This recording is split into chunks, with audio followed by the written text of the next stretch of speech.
Members, अब देखो market में कल क्या पुलबैक सस्टेन रह सकता है। देखो बहुत सारी न्यूज़ आ रही है, डॉली खन्ना की एंट्री कहाँ पे हुई, म्यूचुअल फंड ने कहाँ पे एंट्री एग्जिट किया, एचबीडी के रिजल्ट्स कैसे है, एडब्ल्यूएल के, और बहुत सारी क्वेरीज है जो मैं यहाँ पे वन शॉट में कवर करने की कोशिश करूंगा। तो वीडियो अंत तक देखिएगा, स्टिल कोई क्वेरी रहती मुझे आप कॉमेंट जरूर कीजिएगा। ठीक है, चलो स्टार्ट करते हैं। देखो आज एक ऑलरेडी वीडियो रख दिया है, यहाँ पे काफ़ी चीज़ें मैंने डिस्कस की है, आप जाके चेकआउट कीजिएगा कि ओला में क्यों फॉल हुआ, जेपी पावर में लोअर सर्किट क्यों लगी। हालांकि ऐसा डिस्क्लेमर मैंने भी बीटीएसटी किया था, मैंने एक्चुअली स्विंग ट्रेड किया था बट मेरा एसएल हिट हो गया। मैंने 2-3% ऑलरेडी मंडे में मैंने प्रॉफिट किया था एक दिन पहले, बट ठीक है मार्केट काफ़ी वॉलेटिल हो चुका है। ठीक है, तो जाके डिटेल चेकआउट कर सकते हैं, मैंने काफ़ी चीज़ें डिस्कस की है। ओके, फटाफट पॉइंट पे आ जाते हैं। मार्केट में आज क्या हुआ, देखो मार्केट में काफ़ी अच्छा पुलबैक था, ओवरसोल्ड। मैंने ऑलरेडी आपको समझाने की कोशिश की थी कि मार्केट पूरा का पूरा ओवरसोल्ड था।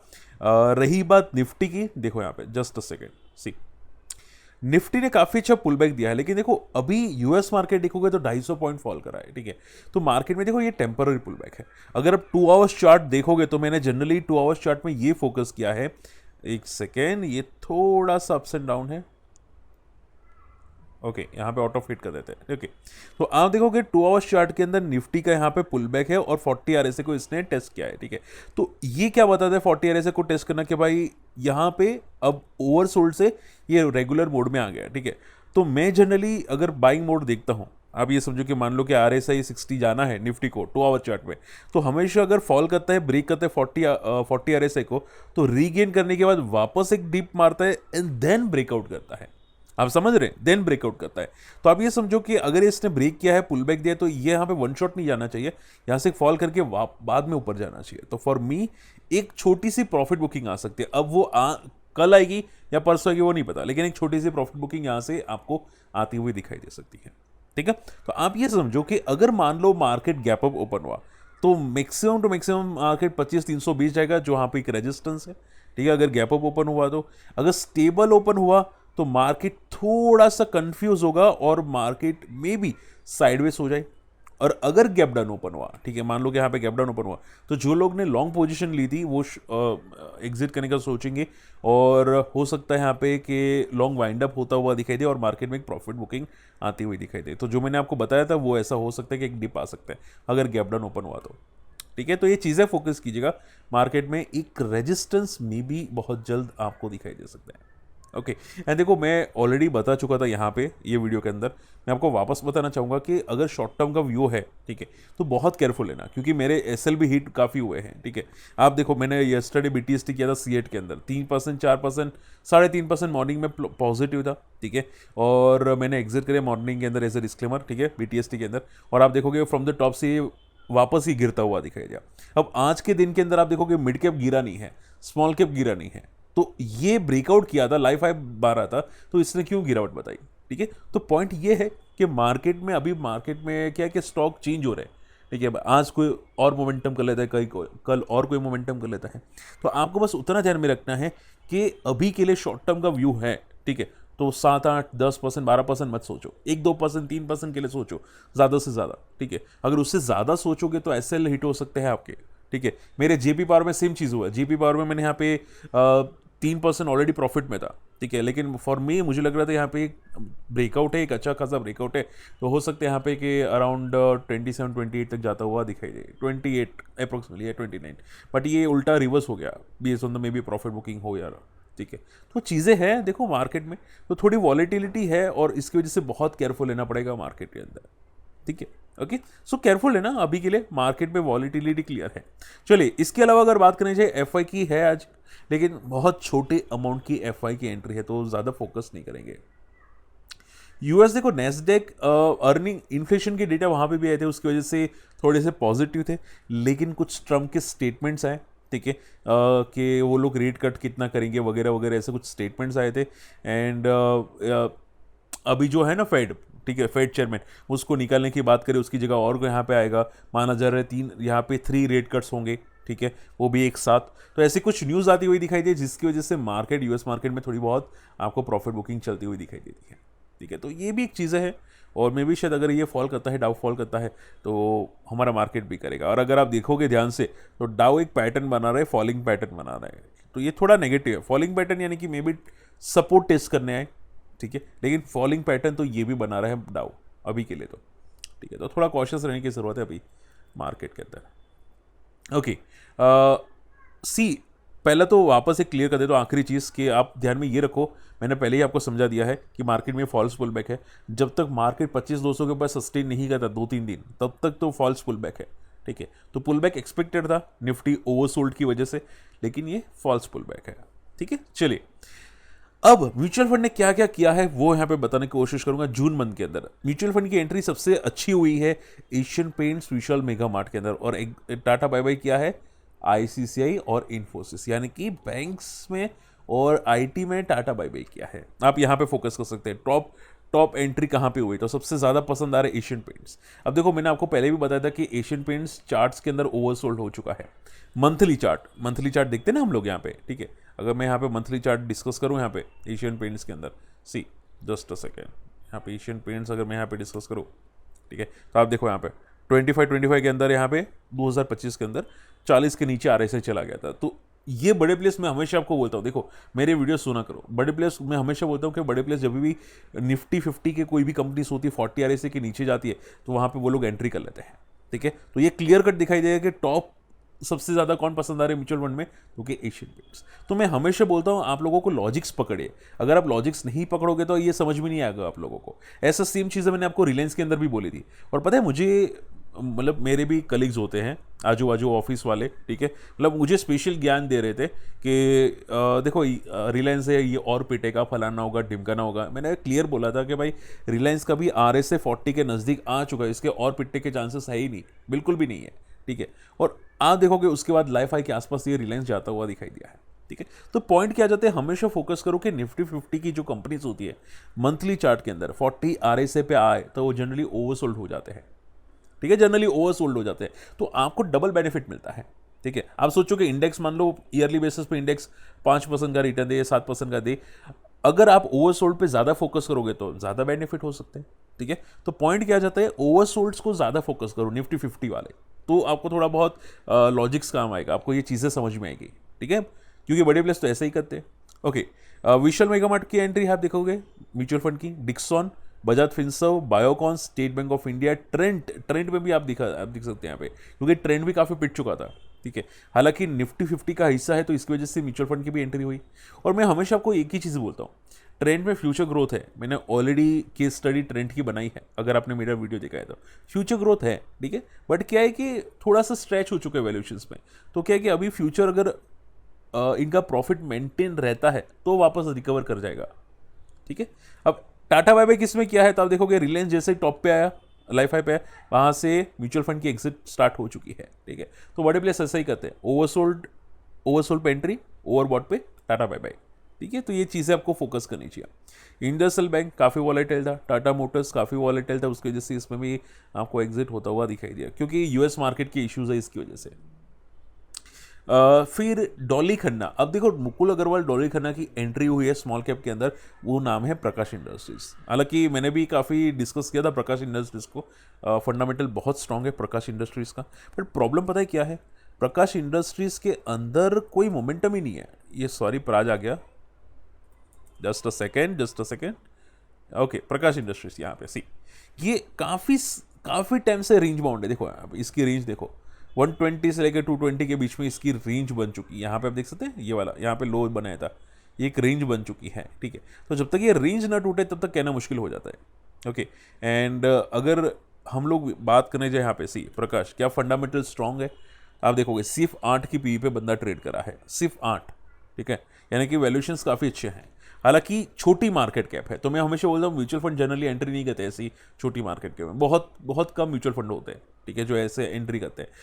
ऐसे में एंट्री कौन करता है, जो ऐसे होता है ना, मुकुल अग्रवाल, डॉली खन्ना जैसे लोग एंटर करते हैं, और वो लोग एंटर करते हैं या बड़े प्लेयर एंटर करते हैं तभी भागता है। तो छोटी मार्केट की कंपनी भले अच्छी हो, भले स्ट्रांग हो, बट बड़े प्लेयर्स की जब तक एंट्री ना हो तब तक वो भागता नहीं है। और आप देखोगे यहाँ पे सी, ये प्योरली साइडवेज है 2024-25 से, ठीक है। अब नाम आ चुका है तो हो सकता है वापस कुछ मूव करे, ठीक है। तो क्या रिजल्ट्स अच्छे आ रहे हैं, पिछले 5-6 क्वार्टर से काफ़ी तगड़े तोड़फोड़ रिजल्ट आ रहे हैं। चांसेस है कि कुछ हो सकता है, बट देखते हैं यहाँ पे। मैं वेट एंड वॉच लिस्ट पे रखूँगा इसमें, अगर कुछ मोमेंटम आती है तो मैं इसको रडार पे रखूँगा, बाकी अभी तो वेट एंड वॉच लिस्ट में है। हिमाद्री स्पेशलिटी सेम चीज़ है, इसमें इनका सेल्स डाउन हुआ है, ठीक है, year to year, quarter to quarter, लेकिन इबिट्टा बड़ा है, इबिट्टा एंड नेट प्रॉफिट यहाँ पे इनका बड़ा है, जो पॉजिटिव है। हालांकि देखो लास्ट टाइम मैंने आपको सेम चीज़ें बोली थी कि सेल्स नहीं बढ़ा है, भले प्रॉफिट बढ़ा, सेल्स नहीं बढ़ा, इसका मीनिंग ये है कि इसकी ग्रोथ स्लो डाउन हो रही है। और अगर ग्रोथ स्लो डाउन होती है, भले प्रॉफिट कितना भी बढ़े, लेकिन प्रॉफिट की जो मार्जिन होंगे उसमें एक लिमिट आ जाएगी कि भाई इससे मार्जिन ज़्यादा नहीं बढ़ेगा, और उसी की वजह से स्टॉक में प्रॉफिट बुकिंग आ सकती है। और मैंने आपको समझाया था वही होता हुआ दिखाई दिया last time. Himadri speciality from the top से, लाइफ हाई से प्रॉफिट बुक करता हुआ दिखाई दिया, ठीक है। आप पूछो सर अभी रिजल्ट कैसे हैं, रिजल्ट अच्छे हैं, डेफिनेटली अच्छे हैं, लेकिन सेल्स ग्रोथ नहीं है। और जो भी कंपनी में सेल ग्रोथ नहीं होती है, ठीक है, आप ये समझो वो कंपनी या तो साइडवेज हो जाती है, भले प्रॉफिट अच्छा हो साइडवेज हो जाती है, ठीक है। एंड अगर प्रॉफिट भी डिक्लाइन हो तो कंपनी पीटी जाती है। तो आप ये समझो ये ज़्यादातर साइडवेज रहने की पॉसिबिलिटी है, ठीक है।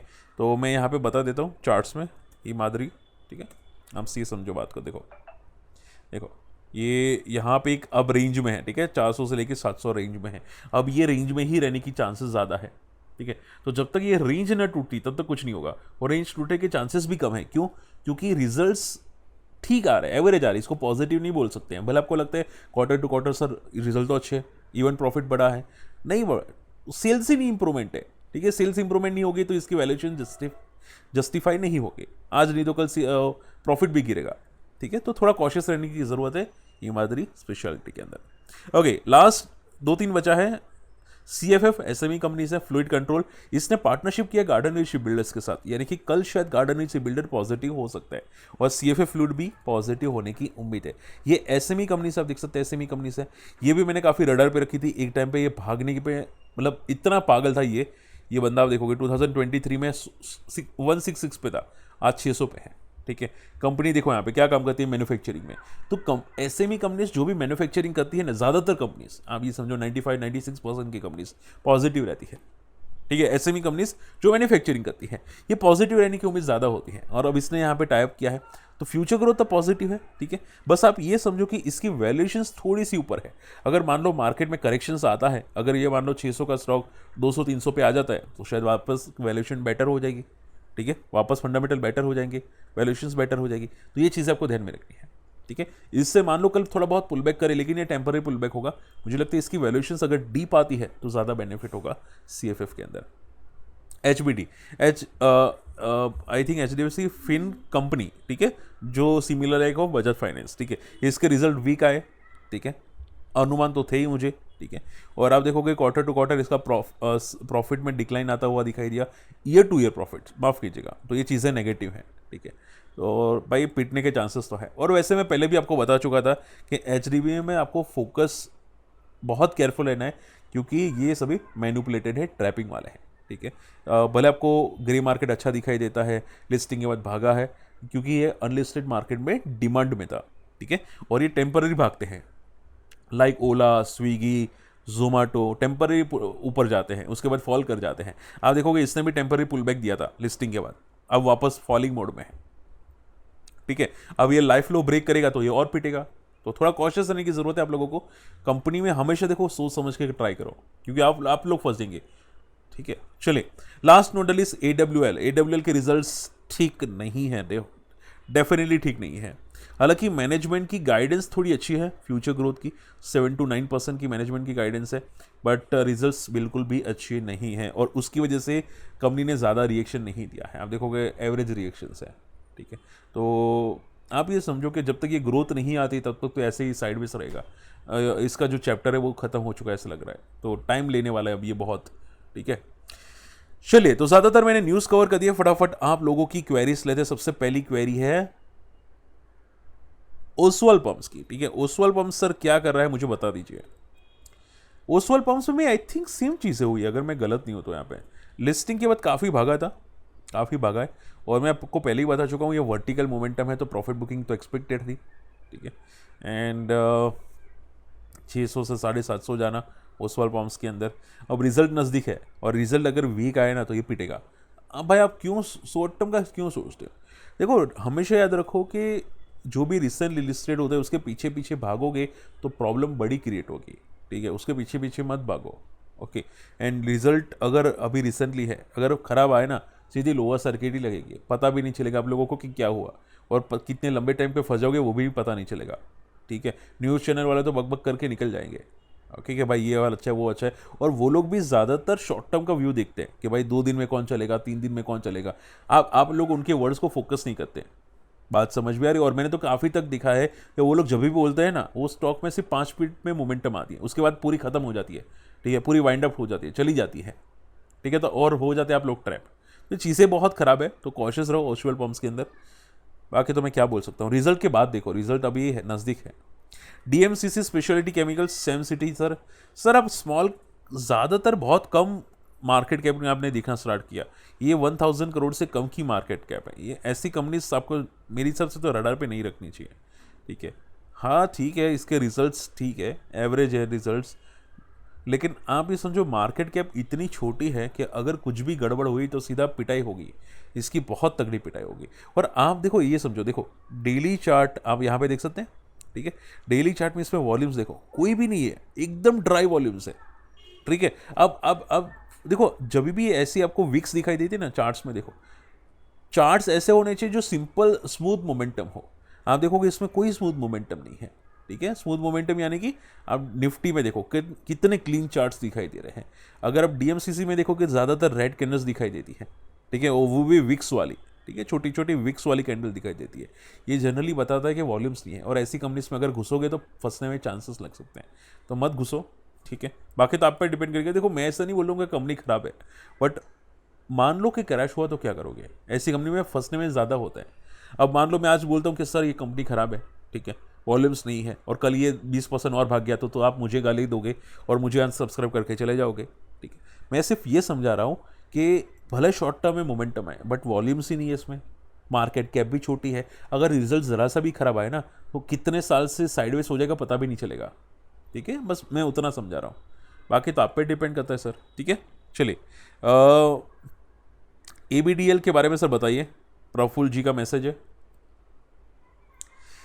एबीडी यानी कि एलिट ब्लेंडर्स एंड डिस्टिलर्स, मैं ऑलरेडी कंपनी क्रॉस चेक कर चुका था, ठीक है? आई थिंक बेवरेजेस के अंदर है दारू की, और आई थिंक मैंने बीच में भी डिस्कस की, काफ़ी अच्छी है, मार्केट कैप भी ठीक है, काफ़ी अच्छी है, ग्रोथ है, दारू में ग्रोथ नहीं होता नहीं है, इंडिया में दारू तो सबसे इंपॉर्टेंट है। सो ग्रोथ है कंपनी में, और इसकी वजह से ये लगातार ऊपर जा रहा है, ठीक है? तो चीज़ें पॉजिटिव है, ठीक है?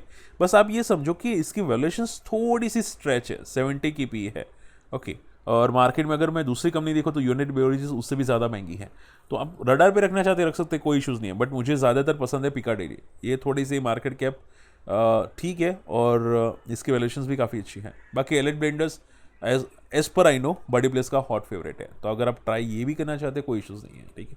और आप ये समझो इसका व्यू थोड़ा लंबा रखो, ज़्यादा बेटर है, इसका जितना व्यू लंबा रखोगे आपको ज़्यादा मज़ा आएगा, ठीक है? क्योंकि इसके चार्ट्स मुझे काफ़ी पसंद आए, इसके जो चार्ट्स है बहुत सॉलिड है। आई डोंट थिंक आप रोगे, ठीक है? अगर आपका व्यू थोड़ा लंबा है तो मुझे नहीं लगता आप रोगे, आप खुश ही रहोगे, ठीक है? Elite blenders, so it's like evergreen, ठीक है? अगर आप सोच रहे हो कि भाई एवरग्रीन देखना है तो एलिट ब्लेंडर्स इज बेस्ट, ईबीडीएल, फिर आप पे डिपेंड करता है सर जी, ठीक है? चलिए मैं जेपी पावर डिस्कस कर चुका हूँ।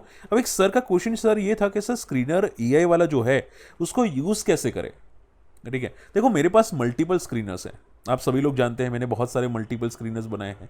यहाँ पे भी मेरे पास स्क्रीनर्स हैं, screener.in के अंदर, ठीक है? यहाँ पे भी है, मेरे टेलीग्राम का ईए स्क्रीनर भी है, ठीक है? मैं क्या करता हूँ, मैं सिंपल कर देता हूँ। मान लो मेरे जैकपॉट स्क्रीनर्स आते हैं, ठीक है? तो जैकपॉट स्क्रीनर्स में मैं क्या देखता हूँ कि मान लो कि स्टॉक में मोमेंटम कैसी आती है, ठीक है? वो देखता हूँ, प्लस डेली चार्ट में क्या वो स्टॉक रेंज ब्रेक करता है, यानी कि मान लो ये यहाँ पे कंसोलिडेशन हुआ, ठीक है? अगर कंसोलिडेशन ब्रेक हो गया, ठीक है, इसके ऊपर चला गया, तो मैं स्टॉक को रडार पे रखता हूँ, ठीक है?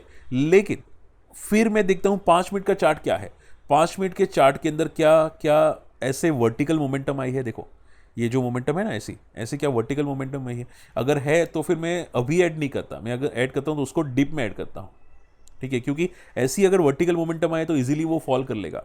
तो क्या है कि हम लोग मान लो यहाँ पे एंट्री करेंगे तो यहाँ पे नीचे आएगा तो 2-3% का लॉस हो जाएगा। ठीक है, तो ये चीज़ें होती है। तो मैं क्या करता हूँ, मेरे स्क्रीनर को बहुत सोच समझ के फोकस करता हूँ। ठीक है, डेली चार्ट भी देखता हूँ, 5 मिनट का चार्ट भी देखता हूँ। 5 मिनट के चार्ट के अंदर RSI 60 RSI 80 तो नहीं है, अगर RSI 80 है तो मैं अवॉइड कर देता हूँ 5 मिनट के चार्ट के अंदर। ठीक है, तो वो मैं देखता हूँ यहाँ पे। ठीक है, तो डेली चार्ट में भी एक रेंज ब्रेक होनी चाहिए। 5 मिनट के चार्ट के अंदर RSI 80 या 75 प्लस नहीं होना चाहिए। अगर ऐसा है RSI जो है यहाँ पे इंडिकेटर्स, ठीक है, ये इंडिकेटर्स है, आप यहाँ पे फोकस कर सकते हैं। देखो, किसको नहीं पता तो यहाँ पे RSI लिखोगे तो मिल जाएगा। ठीक है, रिलेटिव स्ट्रेंथ इंडेक्स, उसमें अगर यहाँ तक होता है 73 या 80 प्लस होता है, ठीक है, 75 80 प्लस, तो फिर मैं अवॉइड कर देता हूँ। ठीक है, तो ये चीज़ें होती है। मैं BTS में सेम चीज़ फोकस करता हूँ, जैकपॉट स्क्रीनर में भी। ठीक है, तो जो स्टॉक आते हैं मैं 2-3% के लिए, 5% के लिए लेता हूँ, तो उसमें बस ये चीज़ें फोकस ज़्यादा करता हूँ।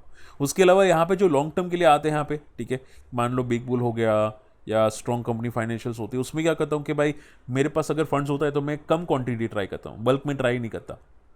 ठीक है, और मैं ट्राई तभी करता हूँ जब यहाँ पे डेली चार्ट में भी एक रेंज ब्रेक हो, तभी मैं ट्राई करता हूँ। और जब वो रेंज वापस ब्रेक कर दे, देखो जैसे कि मान लो यहाँ पे एक रेंज है, ये निफ्टी की रेंज है। ठीक है, मान लो यहाँ पे ब्रेकआउट हुआ यहाँ पे। ठीक है, तो अगर ये वापस से ये रेंज तोड़ देता है, वापस ऊपर जाके नीचे फॉल कर देता है, तो मैं एग्जिट कर लेता हूँ।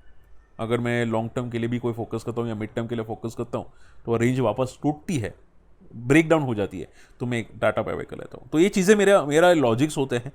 तो क्या है कि इसमें रिस्क कम हो जाती है। ठीक है, मैं ज़्यादा वेट एंड वॉच नहीं करता। और अगर लगता है कि सर ये शायद फॉल्स ब्रेक डाउन है, कि भाई गलत ब्रेक डाउन है, तो मैं हाफ क्वांटिटी एग्जिट कर लेता हूँ ताकि रिस्क कम हो जाए। ठीक है, तो ये पैटर्न्स होती है, आप भी फोकस कर सकते हैं। चलिए, ओके, अब लास्ट क्वेरी क्या आ चुकी है एक बार देखते हैं फटाफट। ओके, कार ट्रेड के बारे में सर बताएं, कार ट्रेड कैसा है। देखो, कार ट्रेड, मुझे ये क्वेश्चन आया था कि सर कार ट्रेड में अच्छी बात है, मैं ऑलरेडी क्रॉस चेक कर चुका हूँ, लाइफ आई के आसपास ही ट्रेड करता है। एंड क्या है कि जनरली सेकेंड हैंड कार्स का भी सेलिंग बढ़ चुका है। ठीक है, क्या है कि अभी एक्चुअल प्राइस जो कार की है वो 10 लाख ऊपर चली गई है, जो छोटी मोटी कार है वो 8 लाख 10 लाख के आसपास चली गई है, उससे ऊपर चली गई है। तो क्या है कि सेकेंड हैंड कार्स काफ़ी लोग फोकस करते हैं, उसकी वजह से इनकी सेल्स आप देखोगे हर बार बढ़ती रहती है और प्रॉफिट भी बढ़ता रहता है। तो ये सभी कंपनी जनरली नई कंपनीज होती है, स्टार्टअप बोलते हैं ना, और उसकी वजह से इनका प्रॉफिट बढ़ता रहता है। तो मुझे ये इसकी वजह से ज़्यादा पसंद आती है। तो कार ट्रेड तो मैं पहले से पॉजिटिव था। ठीक है, आप देखोगे लाइफ आई को क्रॉस करता हुआ दिखाई देता है, 2000 का एक राउंड लेवल है, अगर ये सस्टेन कर लेता है तो अच्छी बात होगी। ठीक है, एंड कार ट्रेड आप यहाँ पे फोकस कर सकते हैं। सी, इसने अगर आप देखोगे, देखो यहाँ पे एक लिस्टिंग का रेजिस्टेंस था जो ऑलरेडी ये ब्रेक कर चुका है, लिस्टिंग का रेजिस्टेंस। ठीक है, तो इसके ऊपर आप ये समझो कि ब्रेकआउट ही है, इसके ऊपर एक टाइप का ब्रेकआउट ही है। ठीक है, तो कब तक ये सस्टेन करेगा वो देखेंगे, ब्रेकआउट तो है ही। ठीक है, एंड मैं ऑलरेडी बता रहा था कि यहाँ पे पैनिक नहीं करना चाहिए। अब देखो, जिन्होंने यहाँ पे पैनिक करके टाटा बाय बाय किया होगा, ठीक है, ये बात है 2021 की, यहाँ पे पैनिक करके टाटा बाय बाय किया होगा। ठीक है, या फिर बहुत सारे लोग बोलते कि सर यहाँ पे टाटा बाय बाय कर दे। ठीक है, अब मान लो कि यहाँ पे आपने बाई चांस एंट्री की होती, जस्ट एग्जांपल, या IPO की तरफ से, और नीचे एवरेज किया होता, तो आप ज़्यादातर बेटर बेनिफिट होते हैं, बेटर प्रॉफिट में होते हैं। तो हमेशा याद रखो कि अच्छी कंपनीज फॉल होती है। ठीक है, वैल्यूएशंस की इजाज़त से, फिर मान लो ओला हो गया, स्विगी हो गया, जोमेटो हो गया, वो फॉल होती है। बट आप अच्छी लेवल्स पे फोकस करते हैं, एवरेज करने का सोचते हैं, तो फिर आपको बेनिफिट लॉन्ग टर्म में मिलता है। बट आप पैनिक करके टाटा बाय बाय करोगे, सर अब मैं तो निकल जाऊंगा, मुझे नहीं पसंद है, कचरा है, तो फिर भाई पूरा मार्केट ही कचरा है। ठीक है, निफ्टी भी 20,000 पे आता है, बट आप पैनिक करके निकल जाते तो 25,000 का बेनिफिट नहीं ले पाते। तो ये चीज़ें आपको भी ध्यान में रखनी है। चलिए, होप आज का कुछ समझा होगा, सीखा होगा। मिलते हैं अगले वीडियो में। एंड फ्री टेलीग्राम चैनल को सब्सक्राइब कीजिएगा। अकाउंट ओपन करना है, हमारी कम्युनिटी को ज्वाइन करना है, हमारे लिंक से अकाउंट ओपन कर सकते हैं जीरोधा के अंदर। मैं AP हूँ, तो आप ज्वाइन कर सकते हैं। ठीक है, उसके लिंक वीडियो के डिस्क्रिप्शन कॉमेंट्स में डाल दूंगा। मिलते अगले वीडियो में, तब तक के लिए बाय बाय, जय हिंद।